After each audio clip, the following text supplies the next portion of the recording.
Buenos días a todos y a todas. Bueno, nos encontramos de nuevo en este espacio, en estas clases teóricas que vamos grabando y compartiendo con ustedes semanalmente. Eh, Estamos en este caso en la tercera semana de nuestra cursada. Hemos tenido la posibilidad de ofrecer durante la semana anterior el primer espacio en el cual tanto la profesora a cargo de la materia, la profesora titular, Claudia Castañeres, y yo, Juan Singolani, en calidad de profesor adjunto, ofrecimos un espacio virtual sincrónico en el cual, bueno, en el horario que se ofrecía en relación a los teóricos, que fueron martes, miércoles y viernes en dos horarios, hicimos una especie de presentación y punteo sobre algunas cuestiones de la cursada, con la posibilidad de interactuar quizás de una forma más dinámica con cada uno de ustedes, así que bueno, tuvieron la posibilidad de vernos, de escucharnos directamente y también de interactuar a partir del foro donde, bueno, otros docentes colaboraron para que podamos sostener ese primer encuentro fundamentalmente de presentación. Y ahora siguiendo con la dinámica de las clases semanales, les voy a compartir y va a quedar grabada esta tercera clase que corresponde al tema aportes acerca del psiquismo, perdón, desde el psicoanálisis. Con el tema de esta clase, de esta tercera clase, estaríamos cerrando, integrando lo que corresponde a la primera unidad de nuestro plan de trabajos. Sí, así que posteriormente a esta clase les vamos a compartir de qué forma vamos a habilitar algún espacio de encuentro para poder, tanto Claudia como yo, en los espacios de los teóricos, brindar y articular algunos de los contenidos que estuvimos trabajando. Bueno, puntualmente para la clase de hoy hemos seleccionado y tienen consignada en la bibliografía de nuestro programa dos materiales de referencia que son los que vamos a puntualizar en este encuentro. Los dos materiales remiten a fuentes primarias, ¿sí? En este caso vamos a trabajar con algunas partes, algunas secciones de la producción de Sigmund Freud. Puntualmente vamos a trabajar con un capítulo que se llama Notas sobre el concepto de lo inconsciente en psicoanálisis, que remite al año 1912, y luego otro material que es 5 conferencias sobre psicoanálisis, que para tener en cuenta, dentro de las 5 conferencias nos vamos a detener nosotros en esta clase en las dos primeras. Y acá quisiera hacer una aclaración que quizás también valga para el resto de los contenidos, bueno, los que ya vimos en las dos primeras clases, ¿sí? La primera que les compartí yo, la segunda que desarrolló Claudia Castañeras, y para todas las que vienen, esta cuestión tan propia, específica y compleja de nuestra asignatura, que al ser una materia netamente introductoria, bueno, uno en este caso, ¿no? Que vamos a ver algunos aportes, ¿sí? Desde el psicoanálisis, como la semana anterior vieron algunos aportes desde el cognitivismo, son simplemente algunos fragmentos y precisamente, ¿no? Recortes donde vamos a intentar conceptualizar o esclarecer algunos de los conceptos centrales que claramente no agotan ni mucho menos la complejidad o la totalidad de esta área de estudio. Digo esto porque puntualmente con el tema de la clase van a ver que dentro de nuestro plan curricular van a tener materias eminentemente específicas para poder desarrollar y retomar y profundizar algunos de los contenidos que hoy vamos a ver. Dicho esto, bueno, vamos a empezar a recorrer un poco los capítulos propuestos, intentando también contextualizar, ¿no? Parte de la obra o parte de los desarrollos que vamos a estar trabajando, donde, bueno, irán conociendo a lo largo de esta materia y del resto de las asignaturas del plan de estudio que, particularmente con la obra de Freud, fueron aportes muy significativos para nuestra disciplina y también aportes que han sido revisados por el mismo autor, ¿sí? Sus conceptualizaciones fueron muy vivas, muy dinámicas a lo largo de toda la obra. De Freud van a ver cómo va conceptualizando distintas cuestiones, por eso acá vamos a poner el foco en estos dos materiales, y cómo también posterior a Freud, desde el psicoanálisis, hubo y sigue habiendo desarrollos posteriores y mucho más contemporáneos. Bueno, vamos a iniciar ahora entonces el desarrollo del tema de la clase. Bueno, para hablar de psicoanálisis claramente tenemos que hablar o mencionar a Freud, quien fue un médico neurólogo reconocido claramente por ser el fundador precisamente del psicoanálisis. Él como médico se graduó en 1881, digo para contextualizar un poco, ¿no? Estamos leyendo materiales que tienen su su historia y han tenido su impacto para el desarrollo de nuestra disciplina. Y fundamentalmente Freud, sus intereses iniciales tenían que ver con el abordaje de la fisiología del sistema nervioso y de la anatomía cerebral. Dentro de sus estudios, él se focalizó en tratar de trabajar la histeria y otras neurosis. Podemos pensar, a ver, que junto a Marx y a Darwin, para algunos estudiosos, ha sido Freud precisamente una de las figuras más influyentes del siglo XX. Digamos que él, entre sus teorías bastante importantes, ¿no? Lo que tuvo que ver con el desarrollo de la teoría psicoanalítica, eh, sus desarrollos en relación a la sexualidad infantil, si pensemos siglo XX, hablar de estas cuestiones, sus desarrollos en relación a la interpretación de los sueños, han brindado una serie de aportes con los cuales, bueno, bastante tiempo después seguimos repensando y se sigue escribiendo al respecto. Sí tenemos que decir también que cuando hablamos de psicoanálisis se trata primeramente de una praxis. O sea, es a partir de la práctica que Freud fue desarrollando su teoría psicoanalítica. Y no solo la teoría, ¿sí? Sino también lo que fue y formó parte de la clínica psicoanalítica. Él consideraba en aquel entonces que al atender a sus pacientes, esa era una forma en la cual investigaba y esto le permitía sustentar sus teorías. Que este es uno de los aspectos que hoy por ahí se discuten, ¿no? O sea, a partir de la praxis, ¿sí? Las intervenciones praxeológicas, la clínica propiamente dicha, si es un medio en el cual podemos desde ahí generar teorías, ¿sí? Y esto, digo, desde el punto de vista epistemológico también ha generado bastantes debates.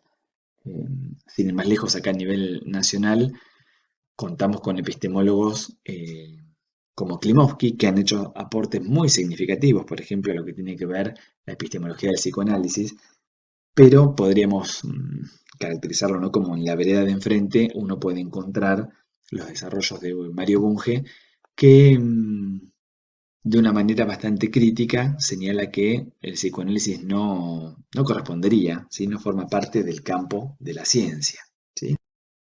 Así es interesante pensar cómo hoy, ¿no? Año 2020, nos encontramos todavía con que no hay plenos acuerdos con respecto a los postulados psicoanalíticos. O sea, son teorías que siguen siendo discutidas, criticadas y no en pocos casos directamente rechazadas.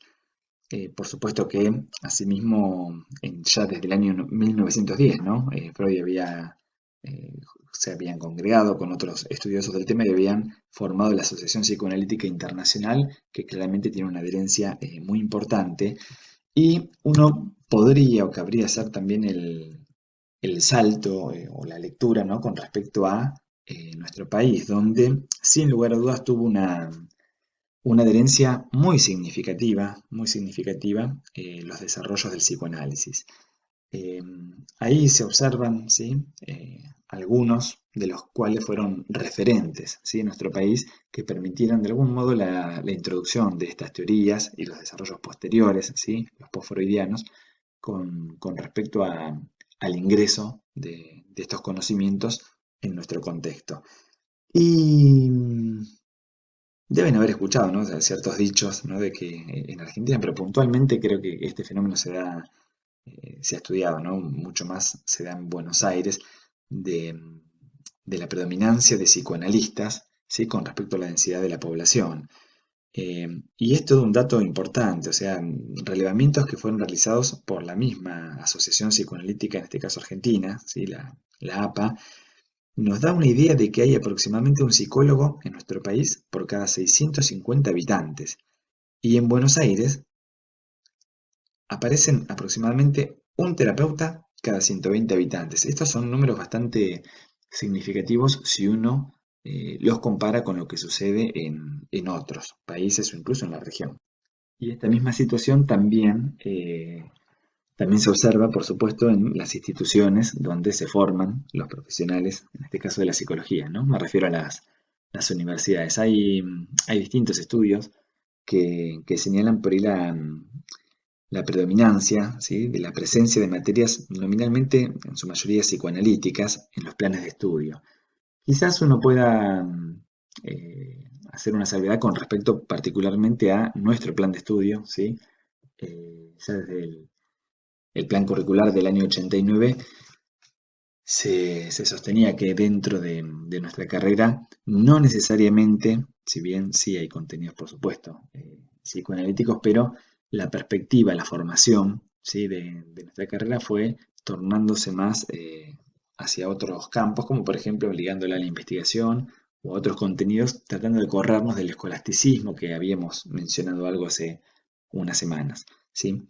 De todas maneras, se sigue señalando, ¿no?, cierta predominancia en la gran mayoría de las universidades nacionales y privadas de la Argentina. ¿Sí? Muchos lo denominan esto como el caso argentino, ¿no? Cuando por ahí en otras regiones, en muchas universidades, ¿no?, el psicoanálisis se, se estudia fundamentalmente dentro de lo que forma parte de la historia de la psicología, ¿sí?, como aportes muy significativos que fueron fundamentales para el desarrollo de nuestra ciencia psicológica.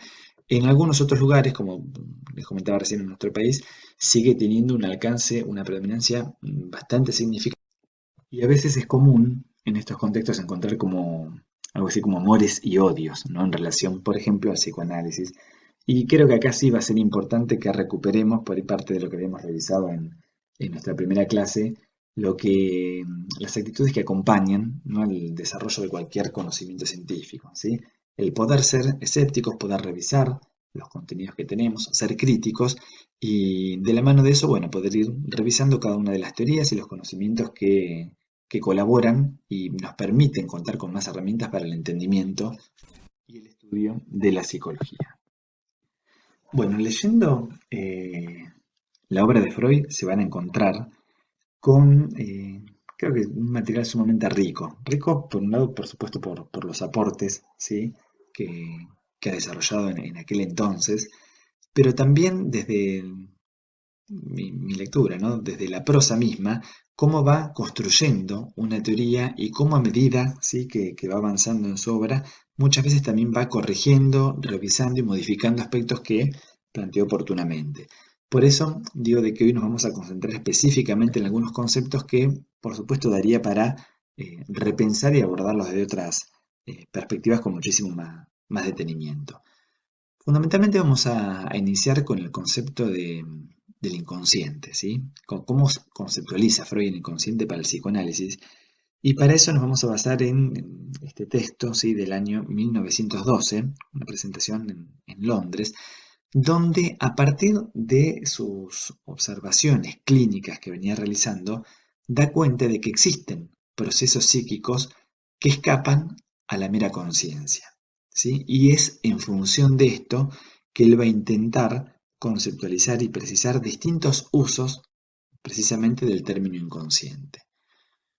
O sea, para referirse al inconsciente, él va a mencionar que hay algunas representaciones o elementos psíquicos que pueden estar presentes en la conciencia, ¿sí?, de los cuales podemos advertir nosotros esa presencia, pero luego en algún momento, por distintos motivos, podrían desaparecer. Creo que esto que él agudamente observó en aquel entonces, hoy por hoy formaría parte de un conocimiento que para todos o para la mayoría de nosotros, entiendo que está bastante como incorporado y asimilado, ¿no? El hecho de, bueno, que hay aspectos, ¿sí?, determinados contenidos o elementos psíquicos que por momentos no podemos identificar como tales y que parecerían desaparecer de la conciencia. Pensemos que en aquel entonces hablar de inconsciente era hablar como algo bastante novedoso, ¿sí? Y una de las particularidades que Freud le otorgaba a esto es que podía reaflorar de manera intacta después de un tiempo, por ejemplo, desde el recuerdo. O sea, ¿por qué podría ser que algunos elementos por momentos no podemos identificarlos, no podemos recordarlos, tener conocimiento, por lo menos desde el punto de vista consciente, y luego pueden reaparecer? Entonces, aquí es donde aparece un primer supuesto que tiene que ver con que la representación permaneció presente, aunque latente, en cuanto a la conciencia. O sea, no es que desapareció, estuvo, ¿sí?, pero ajena de la conciencia. Y acá ya nos va a marcar algo que va a ser sumamente importante. O sea, la vida anímica no se restringe directamente a la conciencia. Me detengo acá porque corresponde también hablar de, me parece que se cruza acá con los desarrollos del conductismo. Tengan en cuenta, ¿sí? Y esto por supuesto después lo van a ver con más detenimiento, pero que por ejemplo para el conductismo la observación se detienen para precisamente poder estudiar las conductas observables. No van a decir necesariamente que no existe, ¿sí? Lo que no es observable, pero sí que se escapa del objeto de estudio de la psicología en tanto que uno no puede tener dominio, conocimiento, ¿sí? O un análisis riguroso con respecto a eso, cosa que el psicoanálisis sí se permite precisamente meterse en esos ámbitos, ¿sí? Lo que escapa precisamente de la conciencia. Bueno, es así que podemos decir que Freud expande el universo de la vida psíquica más allá de los límites de la conciencia, como señalábamos recién. Bueno, vamos a hablar ahora de los distintos usos que tiene el término inconsciente para el psicoanálisis. No, el primero de los usos, Freud lo va a plantear en términos descriptivos. Para esto, él se basa en el experimento hipnótico de Bernheim, donde se le da una orden al sujeto bajo hipnosis y cuando se despierta realiza el acto que se le había ordenado, pero la persona no sabe por qué lo hace. De esta forma, Freud entiende que queda definida la latencia, entendida como el intervalo entre el pensamiento y el acto psíquico que nos da cuenta de ese inconsciente descriptivo. ¿Por qué inconsciente descriptivo? Porque lo va a diferenciar de lo que efectivamente nosotros nos podemos percatar de forma consciente, que es lo que formaría parte de la conciencia, distinguiéndolo así de ese inconsciente en términos de representaciones latentes, o sea, se hacen presentes pero a través de otros indicios y pruebas. Esto aparece, como mencionaba recién, a partir de la evidencia de la sugestión post-hipnótica. Luego, el segundo uso que va a evidenciar el psicoanálisis es el que tiene que ver con el uso del término en un sentido dinámico. En este caso, el dinamismo va a dar cuenta de la lucha, la fuerza, lo eficiente que va a ser el inconsciente en términos de intentar manifestarse de alguna manera. O sea, existe un pensamiento que no penetra en la conciencia, por más intenso que sea, pero sin embargo esa idea se va a transferir a la acción tan pronto como la conciencia se percate de su presencia. Esto es que la idea no devino como un mero objeto de la conciencia, sino que es eficaz, o sea, tiene el poder de realizar y es eficiente porque efectivamente produce resultados. Esto Freud lo observaba en la vida anímica de los histéricos, ¿no? Las personas con las que en aquel entonces trabajaba, que rebosaban de estas ideas eficientes pero inconscientes, y de ahí esta era la fuente de los síntomas. O sea, la vida anímica del paciente histérico está gobernada efectivamente por representaciones que son inconscientes pero eficientes. Eficientes en el sentido de que de ahí mismo es que van a derivar después las manifestaciones sintomáticas. Define entonces de esta forma un preconsciente eficiente que va a pasar a la conciencia sin dificultad, ¿sí? El preconsciente que hablábamos recién, y un inconsciente eficiente que permanece inconsciente y pareciera que está cortado de la conciencia. O sea, el producto de lo inconsciente eficaz le va a resultar imposible poder penetrar en la conciencia sin que realice un gasto, por supuesto fuerte, ¿sí? Un gasto de esfuerzo.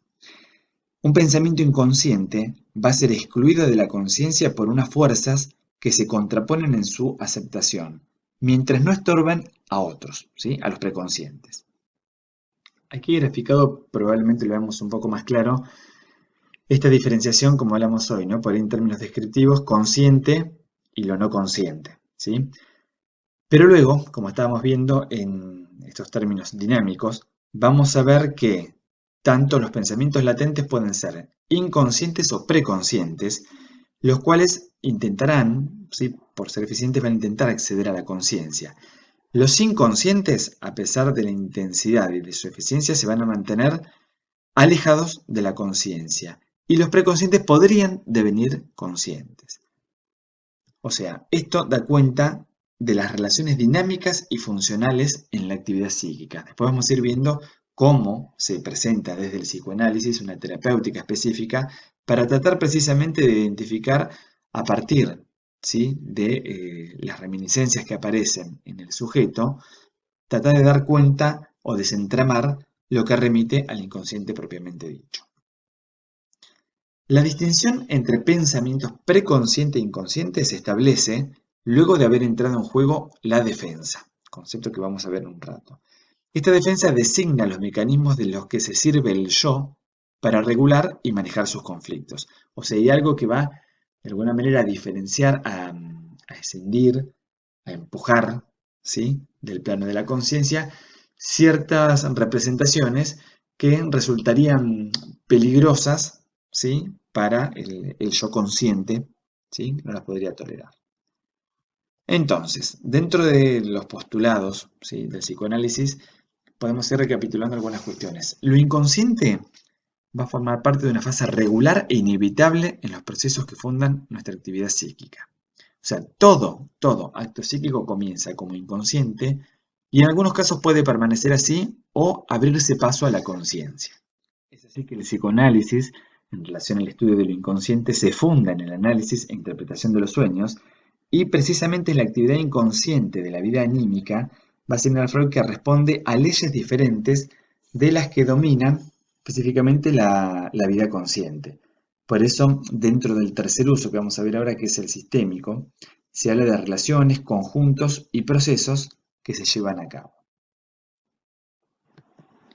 Bueno, el tercer uso del término inconsciente es denominado tópico o sistémico.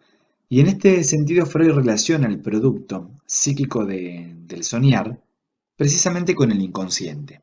Va a decir que los restos diurnos hallan conexión con deseos reprimidos que fueron excluidos de la conciencia, y los pensamientos, en este sentido, pueden devenir conscientes en la forma del sueño. O sea, el inconsciente, en este caso, pertenece a un sistema de actividad psíquica y lo va a definir como un sistema que se da a conocer por el signo distintivo de ser inconscientes los procesos singulares que lo componen. O sea, Freud va a decir que este es el sentido más importante que el término inconsciente va a asumir en su teoría.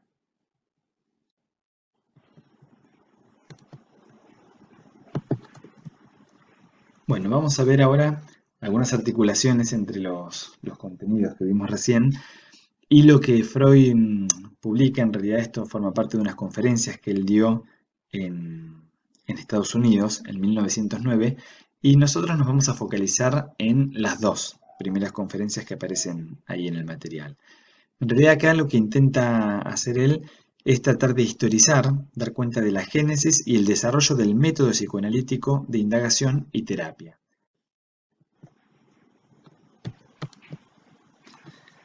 Bueno, es así que en la primera conferencia Freud va a abordar la patogénesis de los síntomas.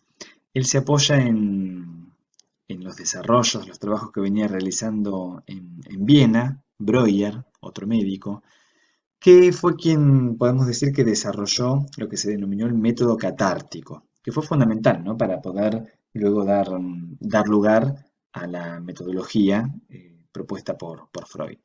En este caso, los enfermos de histeria identificaban que presentaban reminiscencias de ciertas vivencias traumáticas. O sea, Freud postula que la fijación de la vida anímica a los traumas patógenos forma parte de un aspecto primordial de las neurosis. Para eso se apoya, volver a dar cuenta, a partir de uno de los historiales clínicos que se presentan, en este caso, el caso Ana O, que fue una paciente que fue atendida por Breuer. Ana era una muchacha de 21 años que la describe, ¿no?, como intelectualmente muy dotada y presentaba una serie de perturbaciones anímicas y corporales, ¿sí? Por ejemplo, parálisis de las extremidades, presentaba perturbaciones oculares, deficiencias en la visión, algunas dificultades para sostener la cabeza, reacciones ligadas al asco con respecto a los alimentos, incapacidad para beber agua, presentaba una disminución de la capacidad de hablar, estados de ausencia, confusión, alteración de la personalidad, en los que murmuraba palabras aparentemente inconexas. Listando por ahí esta serie de síntomas, uno podría pensar, sí, que es lo que señala Freud, determinadas cuestiones ligadas a posibles deterioros orgánicos, ¿sí? Lo cual en aquel momento era todo un campo, bueno, uno podría pensarlo en términos de diagnóstico diferencial, ¿no? Si hay efectivamente o no una lesión orgánica que pudiera dar cuenta de algunos de estos síntomas que se presentaban. Freud lo que va a señalar que en este caso no aparecía tal afectación orgánica, entonces lo que aparecía era, que en realidad no era un descubrimiento de la época, aparecían estas categorías, ¿sí?, descriptivas de hace tiempo que tenían que ver con los cuadros de histeria. Y parte de la propuesta del interés de Freud era precisamente poder comprometerse en el estudio de estas situaciones clínicas, las cuales, como él señala, muchas veces eran por ahí desacreditadas por los médicos de la época porque precisamente parecían ser manifestaciones que no tenían ningún asidero desde lo orgánico. En el caso de Ana O, se menciona que contrajo la enfermedad mientras cuidaba a su amado padre gravemente afectado y sus dolencias le impedían precisamente cuidarlo de una manera adecuada. Estos son algunos de los elementos que van a ser importantes para poder pensar luego la terapéutica propuesta para este caso. ¿Cuál fue el tratamiento que en aquel entonces había desarrollado Breuer? Por un lado, él trabajaba con el método hipnótico, se inducía al paciente a un estado hipnótico. Y a partir de ahí intentaba encontrar nexos, relaciones entre los síntomas que presentaban y las vivencias patógenas con respecto a los traumas psíquicos. O sea, esta especie de conexión entre el síntoma y aquella vivencia patógena pasa a ser una novedad para poder dar cuenta del abordaje de las histerias. Y él lo que propone es la cura de conversación, el talking cure, también lo van a ver ahí, o el método catártico, que se basa en que a partir de la hipnosis la paciente podía rememorar las circunstancias previas a la primera aparición de cada uno de los síntomas padecidos. O sea, en ese estado invitaba, acompañaba o proponía a la paciente poder ir identificando parte de aquellas cuestiones que indudablemente luego vamos a ver que quedaban plenamente alojadas pensando desde el punto de vista de lo inconsciente, ¿sí?, pero que tenían ciertas manifestaciones. O sea, lo que sucedía es que cuando salían, en este caso Ana, del trance hipnótico, estos síntomas histéricos iban desapareciendo gradualmente, lo cual claramente era auspicioso para el abordaje de estos tratamientos tal como se lo venían pensando en aquel entonces. Bien, hasta aquí entonces se puede identificar por ahí el nexo que se venía encontrando a partir de estos trabajos de Breuer con respecto a los síntomas histéricos con la biografía, en este caso de la paciente, ¿sí? Cómo poder, a partir de identificar aspectos de su historia, ¿sí?, esto encontraba una relación clara y directa con respecto a la sintomatología que presentaba. Y es desde ahí que Freud señala que dentro del proceso de contracción de la enfermedad y del restablecimiento, ¿sí?, de la salud, puede identificar ahí dos aspectos a partir de estas observaciones de Breuer. O sea, por un lado, va a destacar que la enferma de Breuer, en casi todas las situaciones que presentaba, debió sofocar una intensa excitación en vez de posibilitar el decurso mediante los correspondientes signos de afecto, palabras y acciones. Si pensemos que en el caso, este que está mencionando, se hacía referencia a las cuestiones ligadas a la sed, en relación al asco que esto le había manifestado, ¿sí?, el tema de la visión, cuando había identificado, ¿sí?, le pareció haber visto esa serpiente en la pared junto a su padre.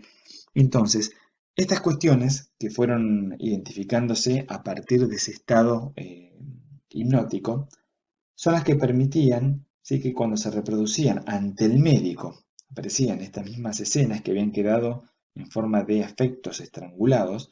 El afecto entonces, que había sido inhibido en su momento, afloraba en estos casos con violencia y el síntoma podía cobrar una intensidad bastante importante a medida que uno se acercaba precisamente a esa cuestión causal, para poder luego desaparecer pudiendo tramitarlo.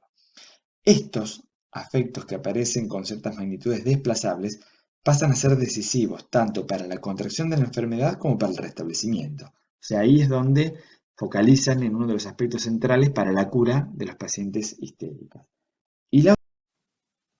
El otro aspecto que señalaba Breuer, a partir de la observación que él hacía en ese momento con la paciente Nao, tiene que ver con la decisión anímica.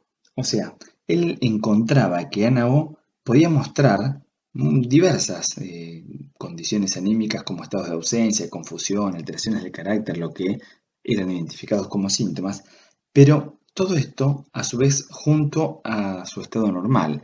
O sea, en las personas aparecen ciertos agrupamientos anímicos que pueden mostrar independencia recíproca entre lo que van a denominar estados anímicos conscientes y el divorcio, la escisión propiamente dicha, con respecto a los estados anímicos inconscientes.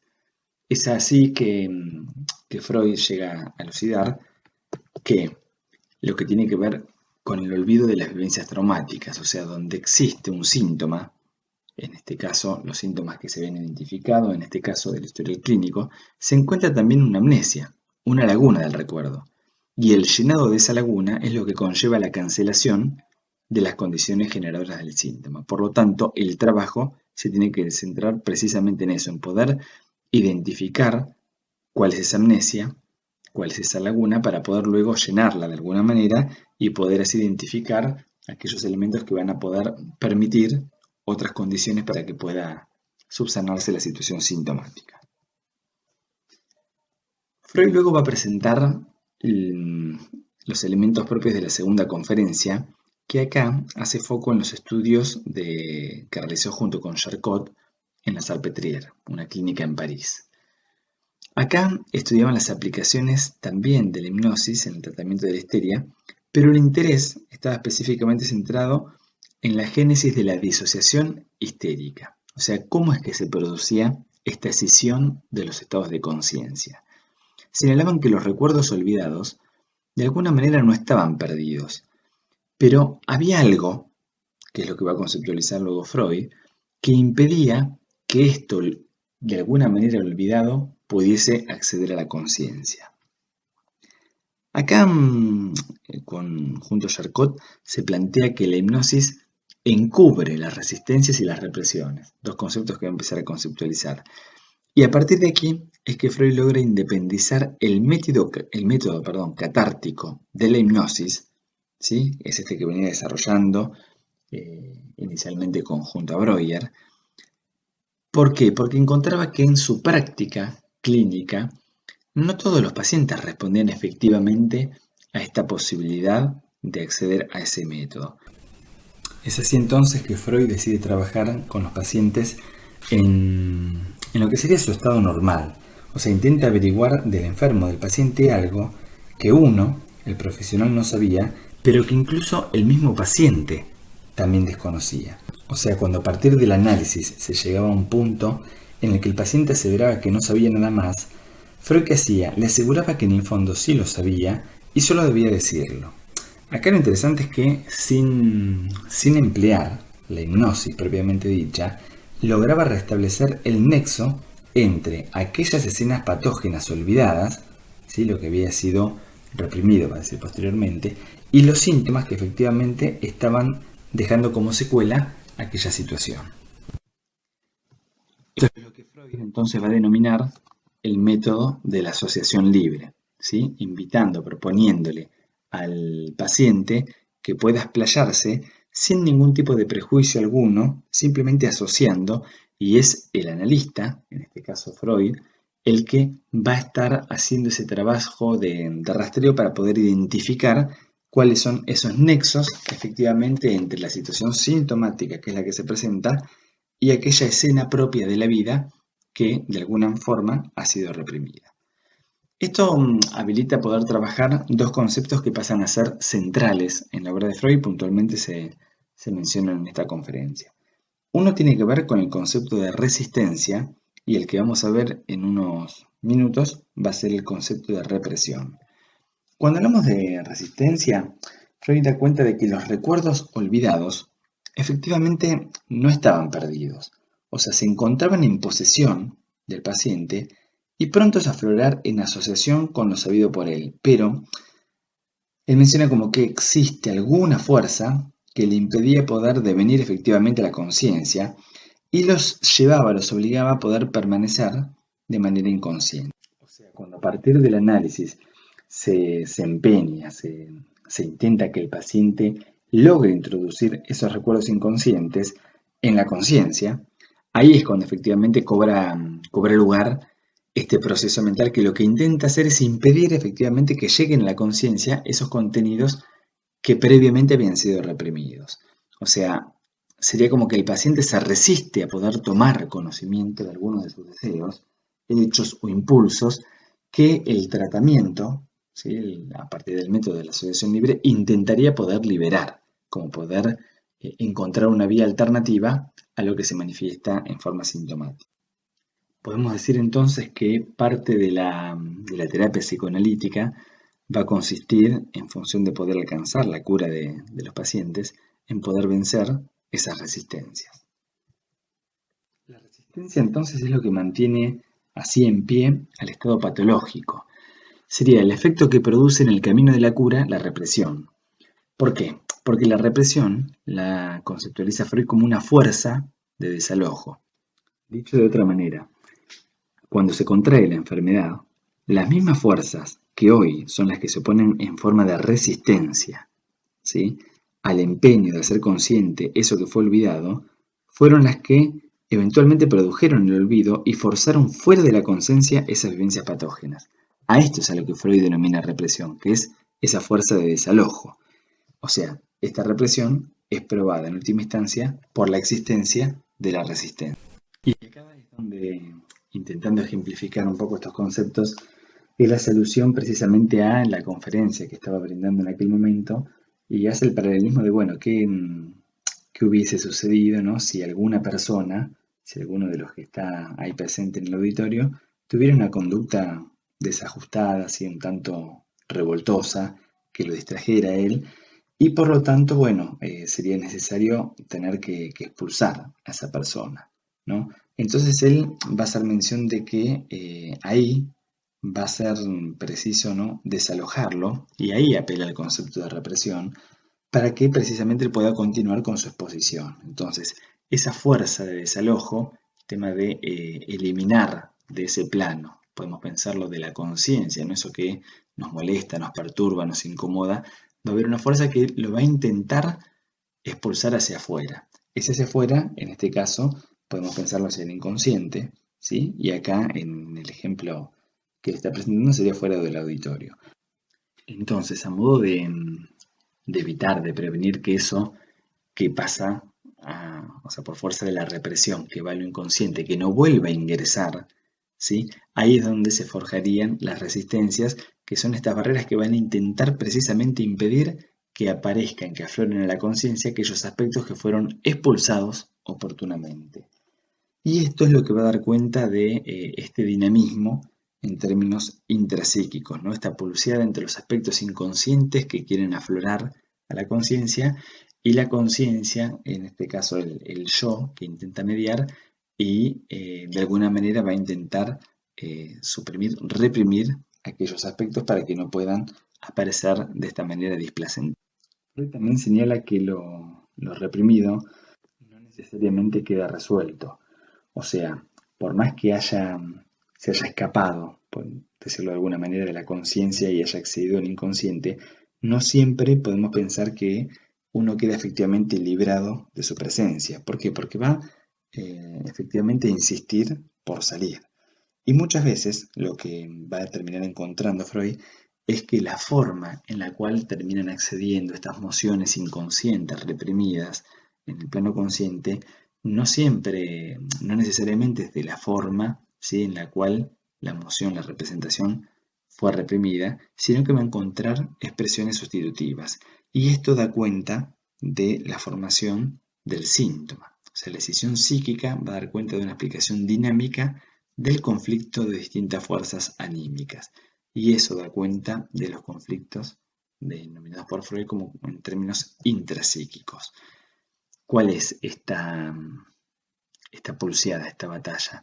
Por un lado, el intento, ¿sí?, de aquella emoción de deseo que pasó por fuerza de la represión, ¿sí? Al inconsciente, que va a intentar aflorar al plano de la conciencia, pero por el otro lado también esto va a estar a contrapelo de los deseos que en última instancia son incompatibles con las exigencias éticas de la persona.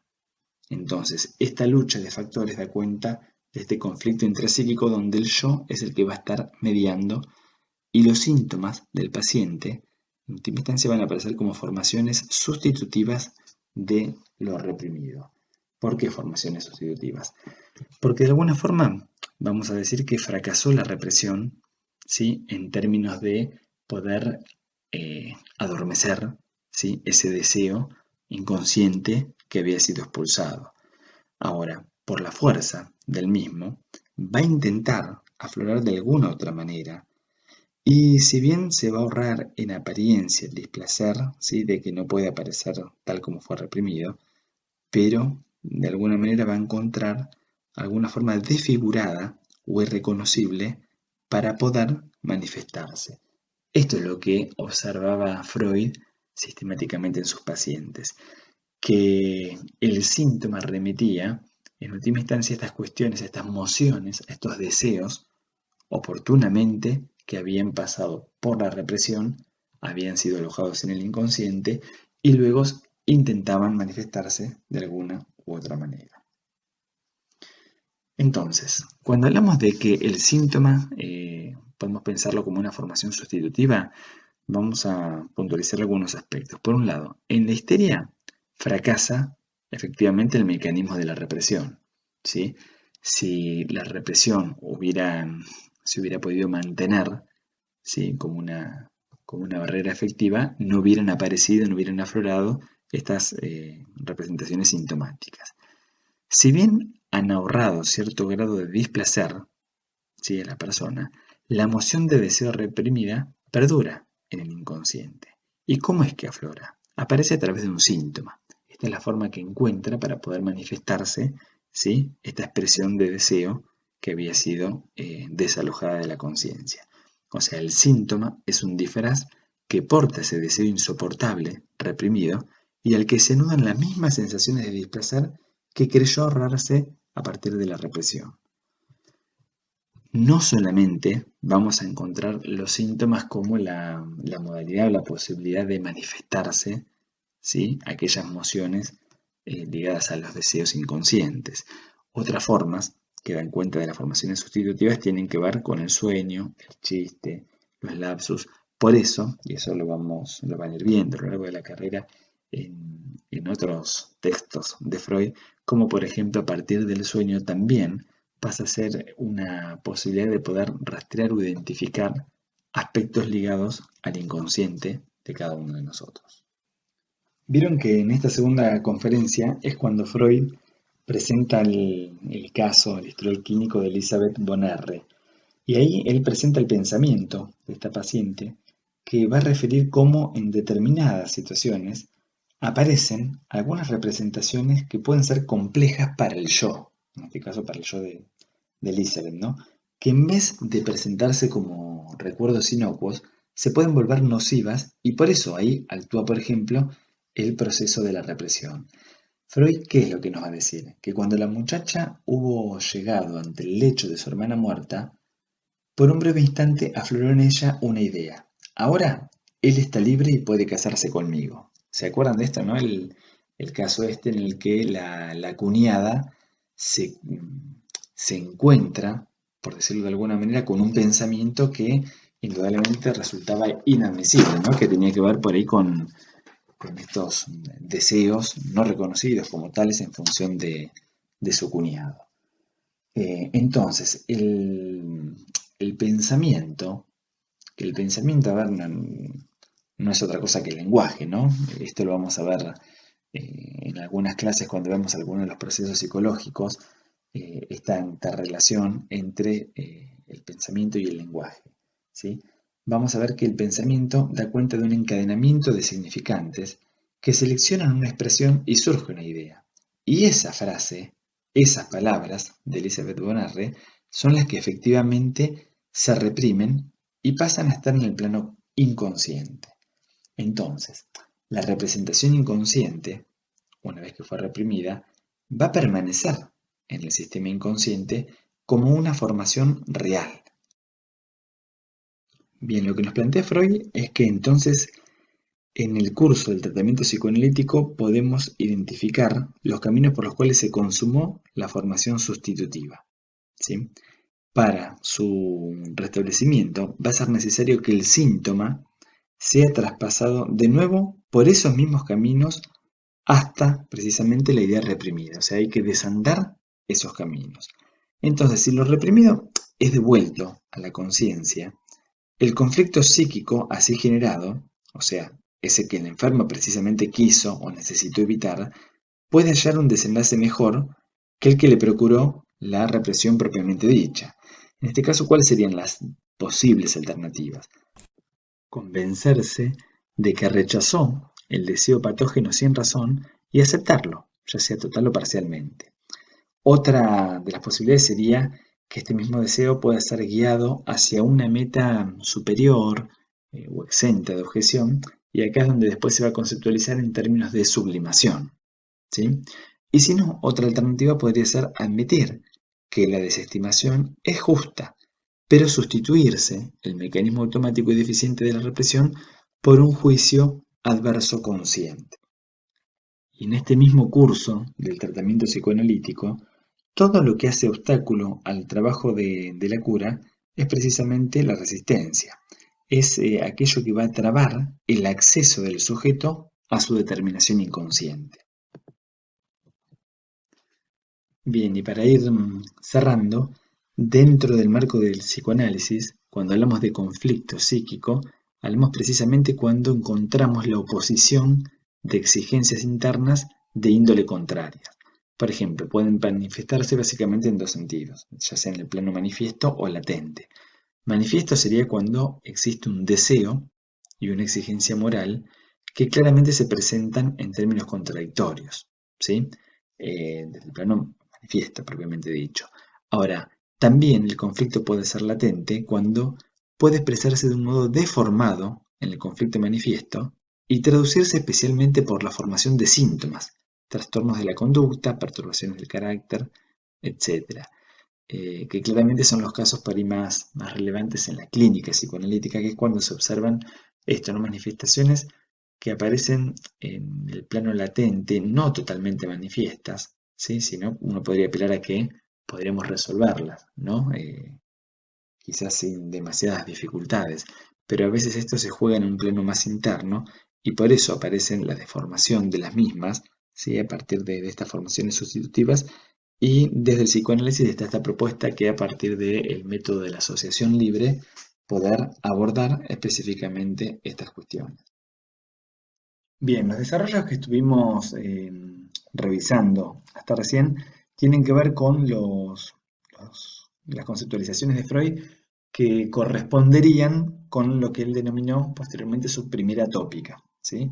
Esta primera tópica fue la que desarrolló entre los años 1900 y 1920 y luego, bueno, se reconceptualiza, ¿sí? Y agregando, conceptualizando otros términos y dándole un sentido distinto o complementario, no necesariamente diferente, pero sí complementario a estas cuestiones. En esta primera tópica, Freud dividió el aparato psíquico en tres estratos o niveles, que como ya hemos dicho, tienen que ver con el consciente, inconsciente y preconsciente. Con respecto al sistema inconsciente, como comentamos hoy, todo acto para Freud va a comenzar siendo inconsciente. Esto va a dar cuenta de una fase regular e inevitable del aparato psíquico, y en los tres sentidos que fuimos planteando hace un rato, va a hablar desde el sentido descriptivo del término inconsciente, ahí va a ubicar acá las representaciones latentes, ¿sí? Luego, en el sentido dinámico, el inconsciente eficiente es aquel que fue desalojado del sistema consciente.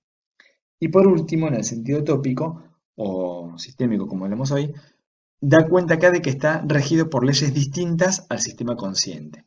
Esto no lo vimos hoy, pero tiene que ver con que acá no existe la temporalidad, ¿sí? Como si iba a existir en el sistema consciente.